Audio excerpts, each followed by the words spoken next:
History is often mistaken for a series of proud monuments and eternal names. But if you look closer, you'll see the scars of chisels where those names were deliberately erased. In the deserts of ancient Nubia, the wind whispers through rows of steep pyramids that few travelers ever see. They stand in silent defiance, twice as numerous as the pyramids of Egypt itself, yet half as famous. These are the tombs of the Kushite kings and queens, the so-called Black Pharaohs, whose story was almost lost beneath the dunes. Their enemies tried to wipe them from memory, to smash their statues and scrape their names off the stone. For a long time, it seemed they succeeded. But history buried is not history dead. Touch these ruins and you will find the stones still warm with the passions of a lost empire. This is the saga of Kush, the kingdom Egypt could conquer but never kill. It is a tale rising like a mirage from the Nile's southern sands, a forbidden chronicle of a mighty black empire that refused to die. We will witness how a forgotten people became pharaohs, how they rose, ruled, and were betrayed, how foreign invaders shattered their dreams, and how they rose anew in a fiery renaissance only to meet a final decline. This is the epic of the Kushite dynasty, a story of dust, gold, blood, iron, and faith. Close your eyes and imagine. A temple at dusk on the Upper Nile, the air thick with incense and ambition. An aging Egyptian priest lights a torch before a towering statue of Ammonius, the ram-headed god of kings. Behind him, the pillars are carved with hieroglyphs extolling Pharaoh's might, but the face on those carvings has been hammered blank. Someone has tried to erase the very image of the king who built this sanctuary. In that fading light, the priest begins to tell a story he barely dares to speak aloud. The story of the Black Pharaohs, the kings of Kush. It's a story that Egypt tried to erase, and for generations, no one has dared to tell it. Until now. Long before the rise of Kush, Nubia, the land of the dark waters, was known to the Egyptians as Ta-Seti, the land of the bow. To pharaohs, it was a mysterious southern realm rich with gold, ivory, and warriors with deadly aim. Egyptian texts from the New Kingdom brag of campaigns smiting the Nubian bowmen, as if crushing Nubia was a sport. For centuries during Egypt's glory days, the Nubians were colonized and broken. Around 1500 BC, Pharaoh Thutmose I swept south, destroyed the ancient Nubian capital at Kerma, and planted Egypt's flag deep into Kushite lands. Egyptian viceroys governed Nubia with an iron fist, building fortresses at every cataract of the Nile. In Thebes, scribes dutifully recorded tribute from Kush, gold ingots, ebony logs, exotic animals, and lines of shackled captives. Nubia was Egypt's gold mine and graveyard, exploited and resented in equal measure. Yet even as pharaohs gloried in conquest, seeds of resistance took root in the south. Egyptian oppression was brutal. Rebellions flared for 200 years under the pharaoh's yoke, but Nubia's spirit never fully died. The Egyptians built temples in Nubia, thinking to cement their rule. One such temple stood at Jebel Barkal, a lone holy mountain near the Fourth Cataract. The conquerors didn't realize it, but they were seeding their own cultural legacy in the very land they sought to subdue. They declared Jebel Barkal a seat of Ammonius, the king of gods. They trained a generation of Nubian elites in pharaonic ways. And then, as histories will turn, Egypt faltered. By 1070 BC, the great new kingdom of Egypt collapsed into civil war and chaos. The once unbeatable empire splintered into petty principalities. Pharaoh's throne became a plaything for rival dynasties. Egypt's reach retreated north, and Nubia was left to its own devices. In the sudden silence of Egyptian forts gone empty, a new Nubian power began to stir. It started quietly, like the first drops of rain in the desert. Free from Egyptian governors, local chiefs united around Nubia, a city crouched in the shadow of Jebel Barkal. They remembered Ammonius, the god the Egyptians had taught them, and made him their own. They remembered the arts of writing and building learned from their former masters. And now they repurposed those gifts for an independent kingdom. Sometime around 800 BC, a leader emerged whose name would be remembered in reverent whispers, Alara of Kush. No contemporary inscription survives to tell us Alara's deeds. He is a phantom in the mist of legend. Yet later generations hailed him as the founder of their dynasty, the chieftain who became the first true king of a reborn Kush. We can imagine him standing on the banks of the Nile at Nubia, feeling the hot wind carry the distant anguish of Egypt's turmoil. Alara understood that the time had come for Nubia to rise. He strengthened the cult of Ammonius at Jebel Barkal, forging a spiritual backbone for his people. He built alliances and perhaps even cast an eye north toward the land of his former overlords. As Egypt quarreled and crumbled, King Alara and his successors quietly built a kingdom in the blind spot of history. They turned a colony into a nation, a subjected people into a unified force. By the time Alara's brother, or son, Kashta took the throne, Kush's confidence was swelling like the Nile in flood. Kashta pressed northward, reclaiming lands beyond the Third Cataract. Boldly, he crossed into Egypt's southernmost province, the area around Elephantine, modern Aswan, and asserted Kushite authority.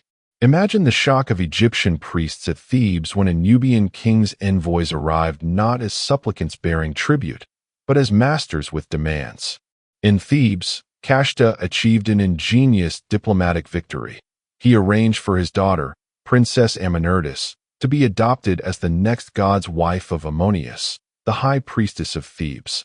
In one stroke, the Kushite royal family gained a spiritual claim over Egypt's holiest city.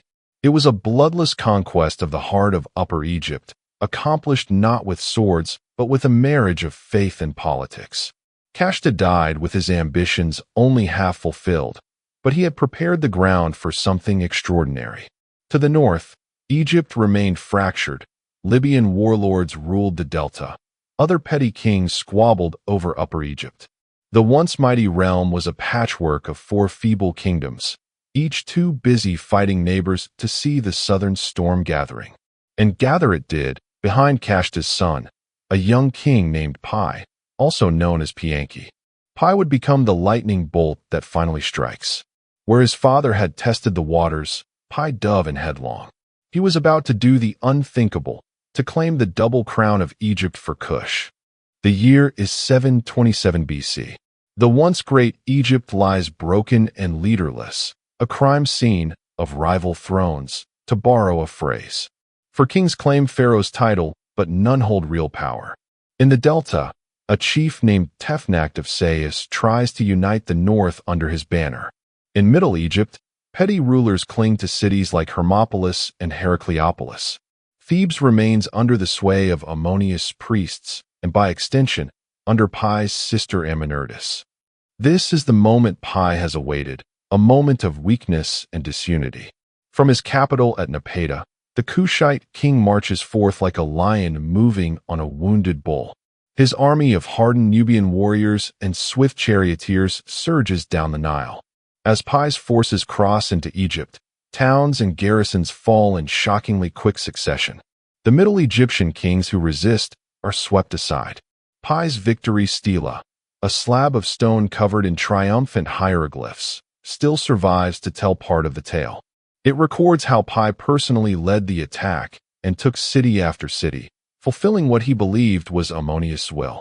At Hermopolis, the local prince threw open the gates to Pi's troops, hoping for mercy. But Pi was not just a conqueror. He was a true believer. He chastised the defeated prince for neglecting the temple of Thoth, demanding a cleansing of the sacred precincts. To Pi, this war was not mere politics. It was a holy mission to restore Ma'at, the divine order, in a land that had lost its way. The final obstacle between Pi and total victory was the mighty city of Memphis, Egypt's ancient capital near modern Cairo. Tefnakt of Sais, the Delta warlord, had fortified Memphis and rallied the remaining northern forces there. If Pi could take Memphis, all of Egypt would be his. The Nubian king approached Memphis not with trepidation, but with determination and guile. According to his stela, Pi besieged the city from land and river, blockading it with Kushite warships on the Nile. The defenders fought desperately. Memphis was famed for its impenetrable white walls and huge gates. But Pi's soldiers, veterans of desert warfare, found a weakness. In a daring assault, they breached the city's water gate, pouring in like floodwaters through a canal. Memphis fell. The unimaginable had happened. A Nubian army had conquered the heart of Egypt. Tefnakht, the would-be savior of the Delta, lost his nerve. As Memphis capitulated, Tefnakht fled northward into the marshes of the Nile Delta, abandoning his allies. From afar, he sent an abject message of surrender to Pi. The letter professed that he had never truly opposed the great king of Nubia, that he was a mere worm before Pi's might. The stela drips with Pi's satisfaction at this humbling of his foe. Still, cautious of treachery, Pi demanded that Tefnakht swear never to rebel again and offer rich tribute. With Lower Egypt pacified, Pi entered Heliopolis, the city of the sun god Re, and made lavish sacrifice to the Egyptian gods, thanking them for his victory. Think of the scene. Pi, a black African king from Sudan, standing in the solar temple where countless pharaohs stood before, pouring libations and wearing the red and white crowns of Upper and Lower Egypt united. His triumph was not just martial but symbolic. He presented himself as the restorer of Egypt's former glory, the pious son of Ammonius come to heal a broken land. Indeed, Pi took on all the titles of a pharaoh, styling himself son of Re and beloved of Ammonius, as his stele proudly announces. The Egyptians, weary of endless strife, saw in this foreign conqueror something familiar, a king who honored their gods and traditions, who might bring back stability. Many would later say that Egypt under the Kushites felt more truly Egyptian than it had in generations. Yet for all his success, Pi made one fateful decision that still puzzles historians. He went home. Having achieved the double kingship, Pi did not remain in Egypt to rule directly. Perhaps he found the northern climate and intrigues distasteful. Perhaps he trusted the administration he left behind. After installing loyal officials, possibly including some local princes who submitted, to govern on his behalf, Pi returned to Napata. There, he built the first pyramid the region had seen in centuries, reviving a royal tradition that had been abandoned 1,000 years earlier. 8 of Pi's favorite horses, steeds bred on Nubian grasslands, famed for their strength and speed, were buried with him when he died. Pi adored horses.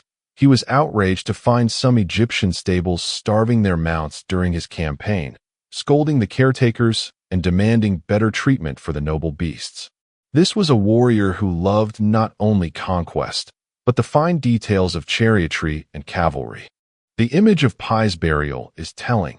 A pharaoh in Nubian soil, laid to rest with military honors and 8 horses, beneath a pyramid pointing at the desert sky.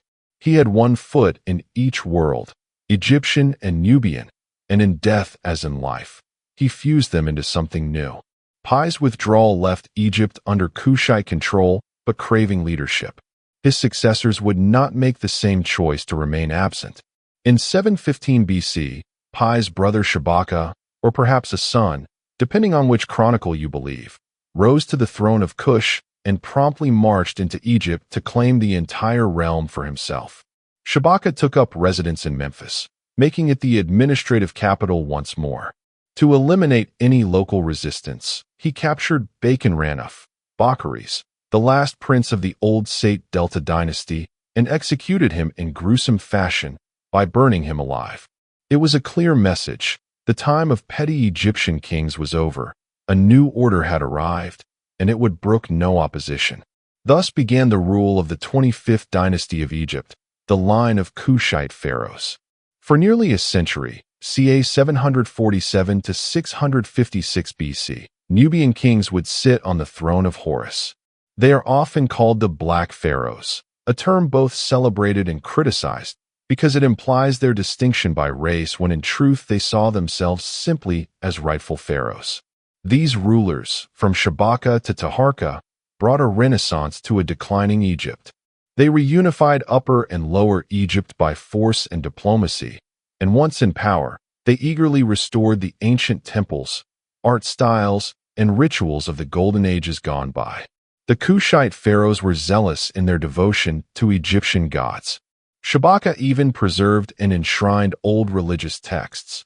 The famous Shabaka stone records an ancient creation myth that might have been lost if not for him. In Thebes, they revitalized the cult of Ammonius. At Memphis, they honored Ptah. They poured resources into monumental construction, not only at home in Nubia, enhancing the great sanctuary of Jebel Barkal, but also in Egypt's sacred cities. King Taharka, perhaps the most celebrated of the line, erected colossal works, a giant columned court at Karnak and temples across the land. Under his reign, the Nile Valley saw its first pyramid-building spree since the Middle Kingdom. Kushite pyramids sprang up at El Kru and Nuri in Nubia, steeper and smaller than the Giza giants, but in far greater numbers, each a pointed reminder that the flame of pharaonic divinity now burned in the south. For a time, it seemed that Kush had not only conquered Egypt, but revived it. In Memphis and Thebes, common folk might have remarked that the new pharaohs worshipped the gods more dutifully than the Libyan kings before them. Egyptian culture and Nubian culture became entwined like two strands of the Nile. The Kushite kings spoke Egyptian, dressed in Egyptian style when in the north, and took on all the regal names. Yet they also kept their Nubian traditions, like their crowns adorned with two cobras instead of one, and the practice of powerful queens, kandakes, co-ruling, or at least holding great influence. The blending was real, and so was the pride. Pharaoh Taharka, 690 to 664 BC, could gaze upon his domain, which stretched from the Mediterranean deep into Sudan, and truly call himself a ruler of the two lands, king of Egypt and Kush, lord of a vast Nile empire. But just as the sun at its zenith begins its descent, every empire contains the seeds of its fall. The Kushites had achieved what they set out to do. They gave Egypt a stable, pious rule it desperately needed. However, their very success would draw the gaze of new predators from afar. And within Egypt itself, not everyone welcomed these dark-skinned pharaohs as liberators. The old northern nobility chafed under foreign rule, even a rule as Egyptophilic as this. Resentment brewed in the shadows. The stage was set for betrayal and invasion. For all their power, the Kushite pharaohs learned a hard truth of the pharaonic game. To rule Egypt is to invite endless challengers. By the middle of Taharka's reign, a dark cloud loomed on the eastern horizon, the expanding Assyrian Empire, a juggernaut from Mesopotamia that had already devoured Syria and parts of the Levant. Pharaoh Taharka could see the storm approaching. Boldly, and perhaps rashly, he involved himself in the power struggles of the Near East, allying with rebellious states in Canaan and even the kingdoms of Judah against Assyria. The Kushite king, from distant Nubia, cast himself as a champion of the oppressed Near Eastern peoples against Assyrian aggression. It was an admirable stance, but also a perilous one.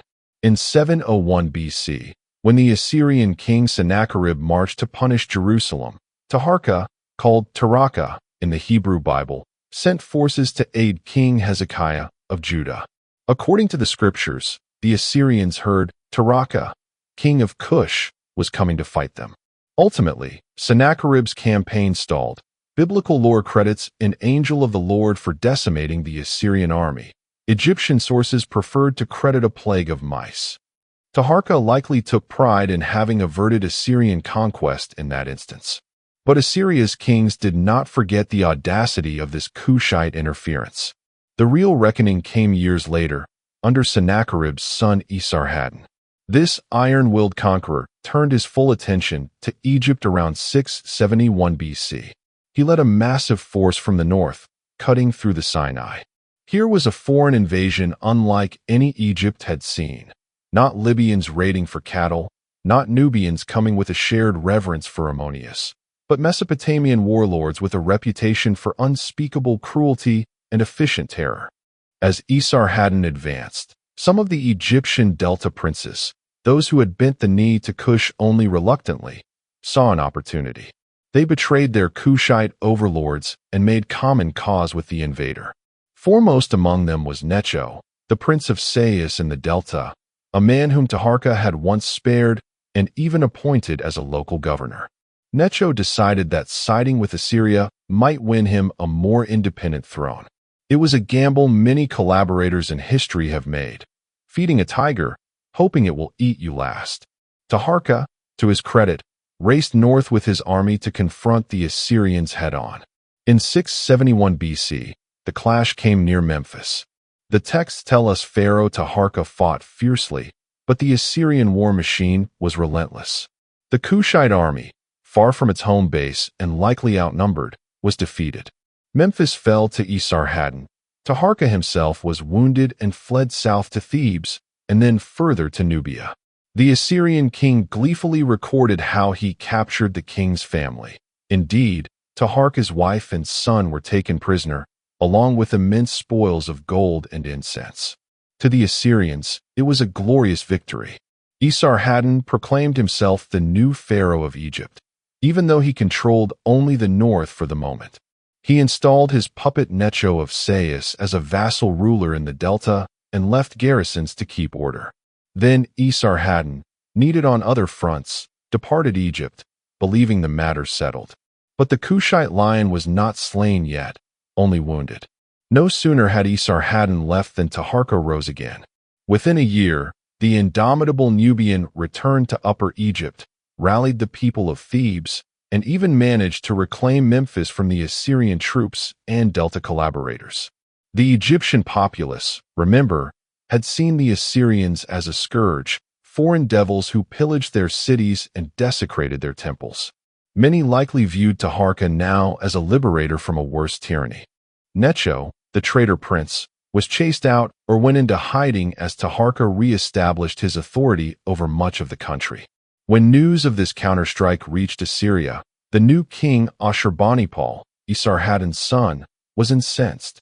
In 667 BC, he assembled an even mightier force and thundered back into the Nile Valley. This time, Taharqa's brave resistance had no chance. The Assyrians swept to Memphis again, and again Taharqa retreated south. The vengeance of Ashurbanipal was biblical in its fury. Determined to break the Nubian dynasty utterly, he pressed on even beyond Memphis, all the way to Thebes, the sacred city of Ammonius, which had not seen an invading army in centuries. Taharqa by then had fled to Napata, where he would die in 664 BC, heartbroken but unbowed. Ashurbanipal took out his rage on Thebes. In 663 BC, the Assyrian army sacked Thebes to the core, looting its vast treasures, burning its temples, and slaughtering those who resisted. The devastation was so complete that it echoed through history. The Greek poet later wrote that Thebes, with her 100 gates, was shattered, her people carried off. The Assyrians even carried away Thebes' gods. Legend says they stole the great gold-plated doors of the temple of Ammonius and shipped them to Nineveh. Imagine the smoke rising from the city of Karnak, the colossal statues of pharaohs toppled and defaced, and rivers of blood mixing with the Nile. It was the apocalypse of pharaonic Egypt, brought on in part by the betrayal of Egyptians who had invited these wolves in. Ashurbanipal installed another puppet, Necho's son Psamtik, as his proxy pharaoh in Sais. Then, mission accomplished, the Assyrian host withdrew, content that Egypt was cowed and Kush utterly chastened. Indeed, the Kushite Empire in Egypt was no more. Taharqa's successor and nephew, Tantamani, made one valiant attempt to reclaim the throne. He entered a rebellion-torn Thebes after Ashurbanipal's departure and declared himself pharaoh in 664 BC, hoping the Egyptians might rally around him. But Ashurbanipal returned yet again with unforgiving speed. Tantamani was no match. He fought, lost, and fled to Nubia as well. The Assyrians, now thoroughly sick of Nubian interference, left Psamtik Psammetichus, as pharaoh of a reunified Egypt under Assyrian oversight. The long and remarkable chapter of Kushite rule over Egypt had closed after roughly 90 years. Imagine Tantamani, the last Black Pharaoh, standing on a bluff at Napata looking north as a messenger brings news. Thebes has fallen. The priests of Ammonius have bowed to a foreign master. The dream of ruling Egypt is ended. In his heart, Tantamani surely cursed the treacherous Delta lords who sold out to Assyria. If not for them, perhaps the Kushite line might have held off the invader. Perhaps unity with native Egyptians against the common foe could have saved Thebes. But history is not kind to what-ifs. The reality was stark.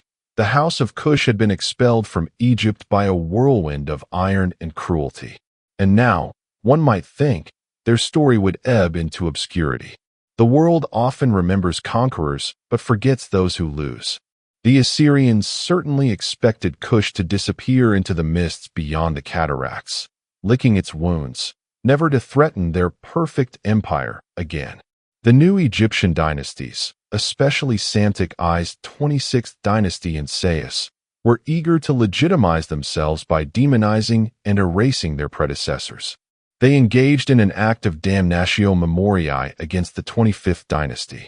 Pharaoh Psamtik II, grandson of Psamtik I, would later tour the temples of Egypt armed not with offering bowls but with chisels. He ordered every inscription, every cartouche bearing a Kushite king's name, to be gouged out. Statues of Taharka and his kin were torn down and smashed or defaced. To the resurgent Sate Egyptians, the Nubians were accursed usurpers whose memory had to be blotted from history. Psamtik II even marched an army south in 592 BC, beyond Egypt's borders, determined to chase the ghosts of Kush all the way to their source. His troops erected a victory stele at Kalabsha in Nubia, bragging of an expedition that may have even sacked Napata. Some records claim Napata was attacked, though evidence is scant. The message was clear. We will erase the Black Pharaohs not just from Egypt, but from Kush itself. For the kings of Kush who survived, it must have been an age of profound humiliation. They had dared to bestride the world as conquerors, and now the world spat on them as they fell back to the small domain of their ancestors. One can picture King Espelta of Kush, reigning around 593 BC, receiving reports that Psamtik II's forces were approaching from the north, burning villages and toppling every monument with a Nubian face on it. Espelta likely ordered a retreat from Napata, perhaps even relocating his court further south, to a city named Meroe beyond the reach of Egypt's long arm. Indeed, this moment marks a turning point. The capital of Kush shifts to Meroe around this time, as Napata is deemed too exposed. The Kushite kingdom is down, but not dead. They would survive, adapt, and find new ways to flourish beyond the sight of those who tried to erase them. The patient monster of Nubia, to borrow an image, was wounded but not without cunning. They had learned a lesson. Sometimes, to preserve your civilization, you must step back, vanish from the enemy's map, and grow in the shadows. Kush reemerges from the ashes at Meroe, like a phoenix taking flight further up the Nile. Here, beyond the fourth cataract in the wide savanna lands of the Sudanese heartland, the kingdom found a sanctuary to rebuild. Meroe was a shrewd choice for a new capital. It lay on rich soil at the fringes of the summer rains, far more fertile than arid Napata. It was blessed with forests of hardwood and hills veined with iron ore. If Napata had been a spiritual center, Meroe was an industrial one. By about 270 BC, the Kushite monarchs had made Meroe their primary royal residence, and with this geographic shift came a cultural blossoming sometimes called the Meroitic Renaissance. Picture Meroe at its height, a bustling, cosmopolitan city of perhaps 20,000, with mud brick palaces, temples to Ammonius and Isis, and also to Apidmak, the fierce lion-headed warrior god unique to the Kushites. The streets resound with the ring of blacksmiths' hammers. Indeed, Greek historians would later marvel that Meroe was a city of iron and smelting fires, with heaps of slag, iron waste, piled outside its furnaces. The Kushites became master iron workers, crafting tools and weapons that they traded along routes stretching to the Red Sea and deep into Africa. Herds of elephants roamed nearby forests, and Meroe's kings likely trained some for war or ceremony. The smell of charcoal and hot metal fills the air, mixed with the sweet scent of roasting sorghum and incense burning in the temples. From the royal palace, One could ride a chariot eastward and in a few days reach Port Sudan on the Red Sea, where Kushite merchants exchanged iron, gold, ivory, and exotic animals with traders from Arabia and India. Unlike the narrow focus on the Mediterranean that Egypt had, Kush at Meroe looked in all directions, north to Egypt, east to the Red Sea world, south to the African interior. Freed from the immediate threat of Egypt, the Kushite kings reinvented their monarchy. They were still the guardians of the old ways. They kept the Egyptian language and hieroglyphs for official use for centuries, and the Temple of Ammonius at Jebel Barkal remained a key pilgrimage site. But gradually they allowed a new identity to emerge. By the 2nd century BC, they even developed their own script, the Meroitic alphabet, replacing Egyptian hieroglyphs with a writing system tailored to their language. Alas, the Meroitic language remains largely undeciphered to this day, a tantalizing reminder of how much of their story is still locked behind silent symbols. The art of Meroe shows a curious blend. Carvings depict rulers with both Egyptian gods and African ones. Queens and kings don long robes and regalia that differ from pharaonic norms. Perhaps the most fascinating change in this era was the prominence of women in Kushite rule. The title Kandake, Candace in Greek, referred to the queen or queen mother, and in Meroitic times these Kandakes often wielded extraordinary power. They were warrior queens, regents, and sometimes sole rulers. This was something that set Kush apart from many of its contemporaries. While women in pharaonic Egypt had occasionally ruled, Hatshepsut comes to mind, and certainly had influence. In Kush it became almost routine that a formidable Kandake would co-rule with her king or step in as monarch in her own right. One Greek observer, aghast, noted that the Ethiopians, Kushites, are ruled sometimes by women, who are called Candace, a name that passes from queen to queen. To foreign eyes, this was exotic and perhaps scandalous, but to the Kushites, it was a source of strength. Their founding heroes, after all, included fierce women. Even in the Napatan era, queens like Amanishakheto appear on temple walls in full battle posture, smiting enemies. The Kushite rulers at Meroe still remembered the sting of being erased. They carried on a healthy distrust of their northern neighbors. Egypt was never to be trusted, whether under native dynasties or foreign empires. Through the centuries after their expulsion, Kush watched as Egypt fell under new masters in turn. First the Persians in 525 BC, then the Greeks under Alexander and the Ptolemies from 332 BC, and finally, the mightiest of them all, Rome, from 30 BC onward. At times, Kushite kings pressed advantage when they saw northern weakness. Around 520 BC, during Persian rule, King Cambyses attempted an invasion of Kush, so Herodotus claims, but his army purportedly got lost in the deserts, and his expedition failed miserably. Persian records still brazenly listed Kush as part of their empire, likely more boast than reality. The Kushites stood firm, their border at the First Cataract. Later, the Greek Ptolemies tried similar encroachments. Ptolemy II in the 270s BC sent troops south and took control of a stretch of Lower Nubia, the Trikonioskoinos, or 30-city region. But when the Ptolemies grew weak with internal strife, Kush struck back, regaining lost ground. There is evidence a Ptolemaic pharaoh, probably Ptolemy V, even defaced the name of a Kushite king, Arkamani, on a temple at Philae, a petty act of spite for Kush's meddling in a rebellion around 205 BC. So the cycle of attempted erasure continued. But these were relatively small border tussles. The real test, the ultimate clash of civilizations for Kush's renaissance, would come with Rome. By 30 BC, Rome had annexed Egypt, and the Roman eagle now cast its shadow to Nubia's frontier. The Romans, confident from conquering the world's greatest empires, assumed Kush would be just another nameless barbarian kingdom to bully or bribe. But the Kushites had a surprise in store, a queen with a warrior's heart and a general's mind. Enter Queen Amanirenas, Kandake of Kush in the years immediately following Cleopatra's fall. She is a figure of legend, described as a tall, fearless woman who had lost one eye in battle, earning the Romans' grudging nickname, the One-Eyed Candace. What she lacked in depth perception, she more than compensated with strategic vision. The Romans dared demand that Kush pay tribute to Caesar Augustus, as if they were a mere client state. Ammonirinas answered not with tribute, but with war. In 25 BC, while Augustus's legions were busy in Arabia, Queen Ammonirinas rallied an army of 30,000 Kushite warriors and launched a preemptive strike into Roman Egypt. Her timing was brilliant. The Roman garrison in Upper Egypt was under strength, many troops having been redeployed. Like a desert whirlwind, the Kushite forces swept through the border at Aswan. They sacked Aswan, Elephantine, and Philai with righteous fury. Roman statues were smashed. Augustus's images were tossed down and decapitated. In fact, the Kushites made a dramatic statement.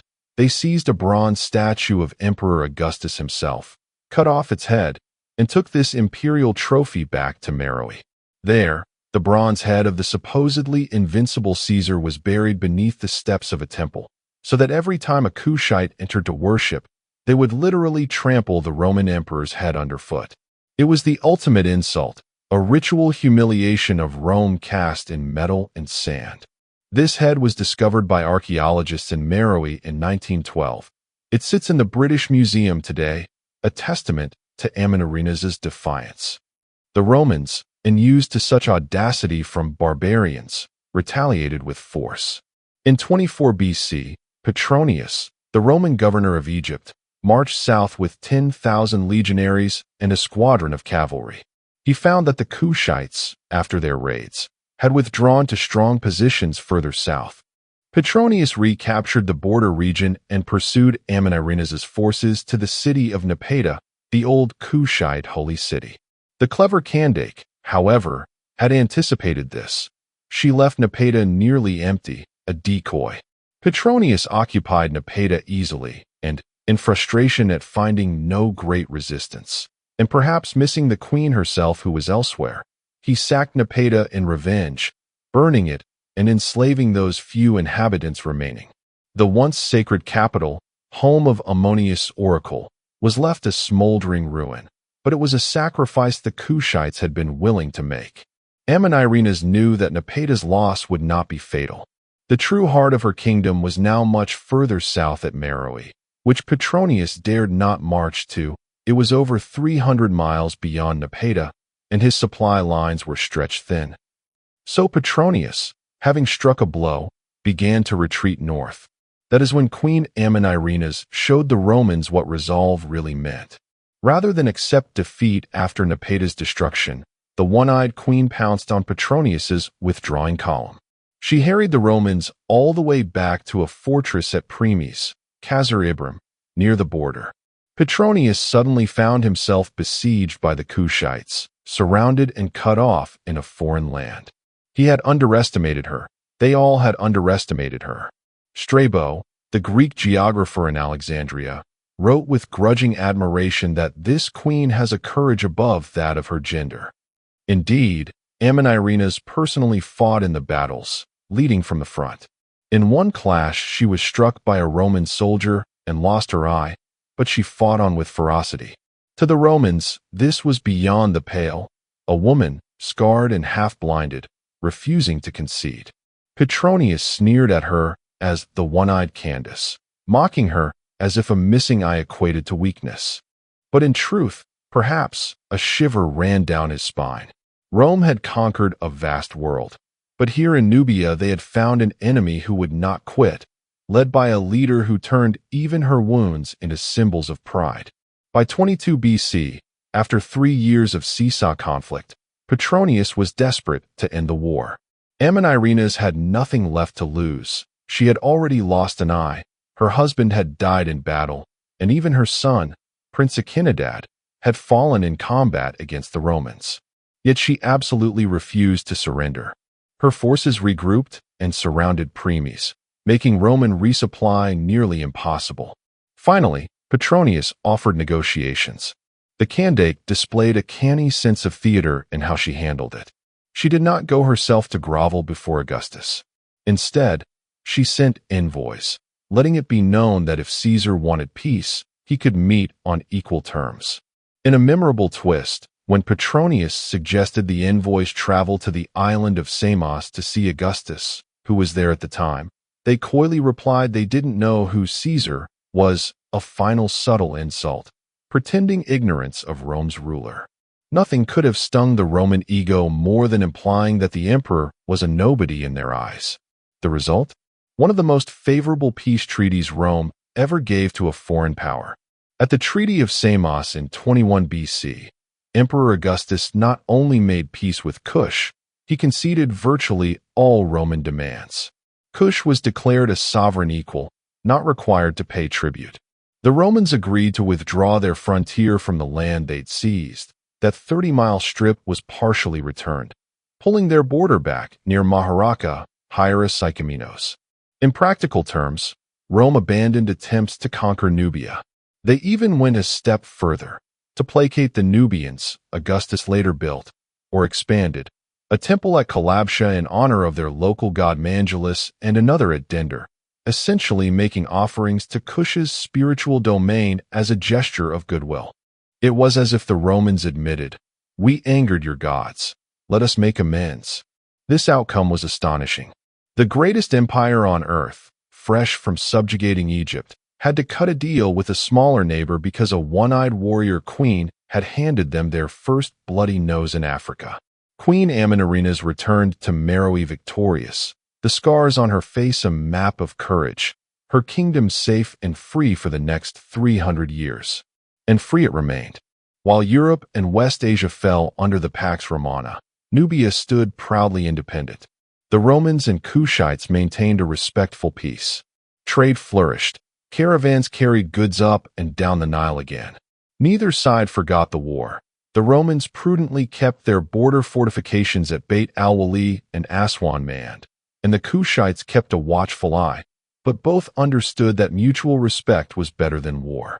In Meroe's royal cemetery, archaeologists found a wall painting of Queen Amenarina's with bow and spear in hand and a line of bound Roman prisoners at her feet. The Kushites ensured their children knew. Here was a queen who defeated the Romans. It became part of their lore, a point of immense national pride. The period after Amenarina's, often called Kush's Golden Age, saw the kingdom prosper peacefully. Great reservoirs were built. Agriculture thrived with new irrigation technology like the water wheel, the Sakia, which used oxen to lift water and may have first appeared in Kush around this time. The arts continued to flourish, fine pottery, delicate jewelry, grand tombs.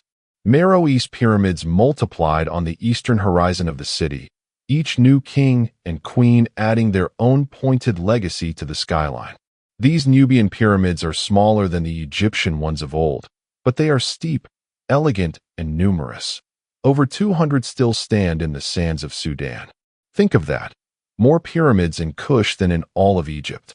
The Black Pharaohs may have been erased from temple walls by their enemies, but they etched their legacy in the very landscape.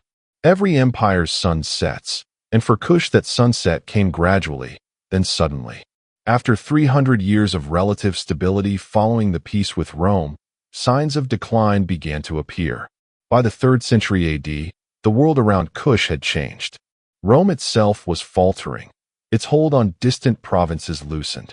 In 298 AD, Emperor Diocletian even withdrew Roman forces from most of Nubia, pulling back to a line near Aswan and leaving what had been the frontier towns to their own devices. The Kushites seem to have reoccupied some of these areas. For instance, inscriptions show Kushite princes at Philae in the mid-3rd century. But if Kush hoped to reclaim lost lands, they did so only briefly. The trade routes that once enriched Meroe had shifted. New powers were rising on Red Sea routes and in the African highlands. Iron smelting had stripped the once lush woodlands around Meroe to desert over centuries, affecting agriculture. There are clues of internal strife too, perhaps dynastic struggles or local rebellions. One late inscription hints at unrest and a king's authority being challenged.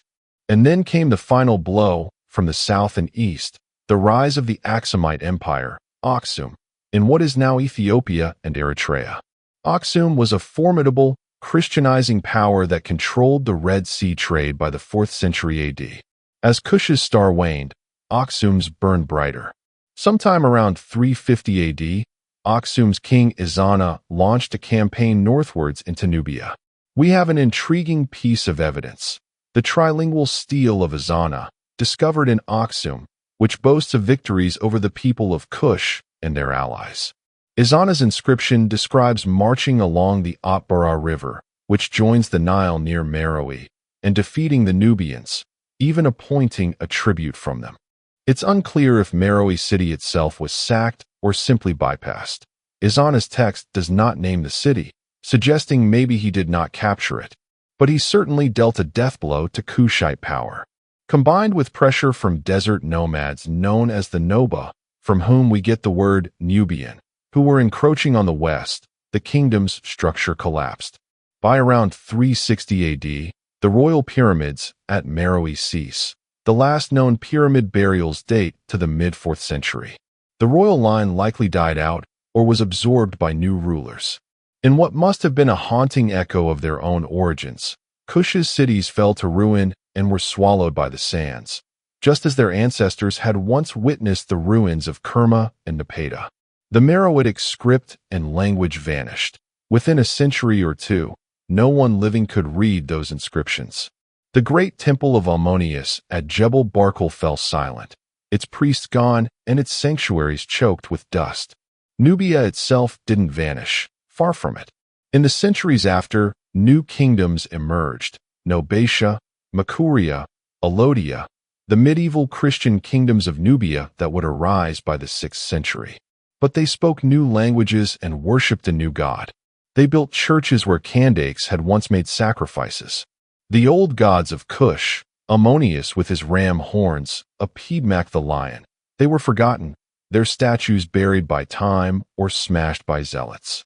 The Meroitic pyramids, with their golden capstones long plundered, stood lonely vigil under the stars, the desert slowly reclaiming them. The kingdom of Kush was gone, and for a very long time, it was as if it had never been. The Egyptians had tried to erase them, and in a way, time and neglect did what Psamtik's chisel started.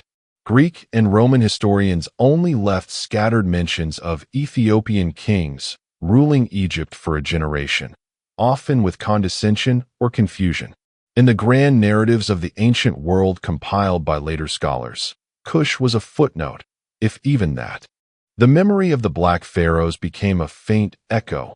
In Egypt, perhaps a cautionary tale of impure blood on the throne, which is deeply ironic, given Egypt's own diversity. By the medieval period, few in the Arab-ruled Nile lands knew what those strange small pyramids in Sudan were, or who built them. So, how do we judge the legacy of Kush? Standing in the 21st century, armed with the knowledge rediscovered by archaeologists, we can finally piece together what Egypt tried so hard to obliterate. And what we find is extraordinary. The Kingdom of Kush was no mere satellite of Egypt. It was a world power in its own right. It saved Egypt at one point. Yes, saved it from complete disintegration by reunifying it in the 8th century BC and revitalizing its culture. It stood toe-to-toe with the mightiest empires of its age, Assyria and Rome, and in one case it even outlasted them. Assyria fell in 609 BC, while Kush endured centuries beyond that. The Kushite kings and queens showed a genius for adaptation. They borrowed and preserved what was great about Egyptian civilization, but also innovated and struck out on their own path when the times changed. They pioneered iron technology in the African interior, possibly spread advanced agriculture, and left behind art and architecture that blend influences into something unique. Take a moment to visualize the grand scope of the Kushite legacy. At Jebel Barkal, one can still see the carved temple walls where Taharka offered to Ammonius and appalled Assyrian scribes once marveled at the size of his armies. On those walls, Taharka's image had been chiseled off by Psamtik's men, but the outlines remain, like a ghost on the stone. It is a fitting metaphor. You can try to erase greatness, but traces will linger. Fast forward. At Meroe, Climb a dune at sunrise and gaze upon dozens of steep pyramids casting long shadows over the sands. They are smaller than Giza's, yes, but they stand proudly, many of them still complete at the tip. Some have small chapels in front where reliefs show queens and kings making offerings to both Egyptian gods and local deities. These are visible, tangible links to a past that was denied for too long. As a modern visitor, you might find no crowds there, unlike Giza swarmed by tourists. You might even find yourself utterly alone with these monuments, as if you've stumbled on a secret. It feels like holy ground that the world forgot. Even in modern memory, the idea of the Black Pharaohs carries potent symbolism. When archaeologists in the 19th and 20th centuries finally started excavating these sites, it caused a stir. The narrative that civilization flowed only one way, from light-skinned north to dark-skinned south, was upended. Here was evidence of a black African dynasty that conquered the Egyptians and ran the show, however briefly, and did a damn good job of it. Here was proof that African kingdoms built pyramids and cities, traded with the Mediterranean, and authored their own chapters in the human story on equal footing. For Sudanese people today, the Kushite heritage is a source of national pride. The very term Kush appears often in cultural and political discourse, a reminder of deep roots. The sorrows of Kush's end, its script unreadable, its gods forgotten, also resonate as a warning that even the mightiest achievements can be lost if no one remains to tell the tale. Egypt's pharaohs often spoke of their deeds granting them eternal life through memory. For a long time, they denied the Kushites that eternal life by blotting them out. But in the end, the truth prevailed in fragments. A worn victory stele here, an account by Herodotus there, a cache of statues under an old Nubian temple floor, a bronze head of Augustus in the sand. Piece by piece, the story reassembled itself. And what a story it is. Kush was the patient tortoise to Egypt's hare, a civilization that outlived the glory of the pharaohs and kept that torch burning further south. Their kings were at once pharaohs of Egypt and unique lords of Nubia. Their queens were warrior diplomats centuries before the world would see another female general. It is tempting to romanticize Kush's final chapter as tragedy, but there is also something profoundly affirming in it. The Kushites did not vanish without influencing what came next. The Christian Nubian kingdoms that succeeded them in late antiquity may have abandoned Ammonius, but they were doubtless the inheritors of a political legacy, strong, centralized rule along the Nile that Kush pioneered. Even their art of war and fortress building had roots in Kushite techniques. And much later, in the 20th century, when African nations fought for independence from colonial rule, the story of Kush, of an African empire that wouldn't bow to foreign domination, became a powerful historical touchstone. It reminded people that Africa had its own emperors and legends well before outsiders arrived. History, in the end, is written by survivors. Kush nearly didn't survive in the annals, but now it has. Scholars continue to decipher Meroitic inscriptions, making slow progress, but progress nonetheless. Perhaps one day we will finally read the Kushite perspective in their own words, maybe a chronicle of that war with Rome, or a hymn to Ammonius by a Nubian priest king. Until then, we piece it together as best we can, through the lens of their enemies and the remains in their soil. Let us return, in our mind's eye, to that desert evening. The old Egyptian priest finishes his secret chronicle of the Black Pharaohs. He steps out of the ruined temple at Jebel Barkal, and overhead the southern stars ignite in the purple sky. He knows that back in Egypt, officially, these names, Pi, Taharka, Amon-Irenas, are cursed and unwritten. But he has spoken them here, and in doing so, he has given them life. We remember you, he whispers to the night. The desert wind carries the words east towards the Nile, and perhaps, somehow, across the millennia to us. We remember you. The attempt to erase Kush has failed. Their story rises again from the sands for all who care to listen. And what a story to tell. The rise and fall of the Kingdom of Kush, the empire of the Black Pharaohs. It is a saga that stands alongside the tales of Rome, Greece, and Egypt itself, equal in drama and significance. The mouse roared like a lion, and the echoes of that roar still thunder if you listen carefully. In our next episode, the saga of the Nile continues. We will follow the shifting currents of history to the Kingdom of Aksum, Kush's highland neighbor that dealt the final blow and then forged its own destiny as Africa's new mighty empire. There we'll witness divine kings who claim descent from Solomon, obelisks that scrape the heavens, and the coming of a new faith that will transform a continent.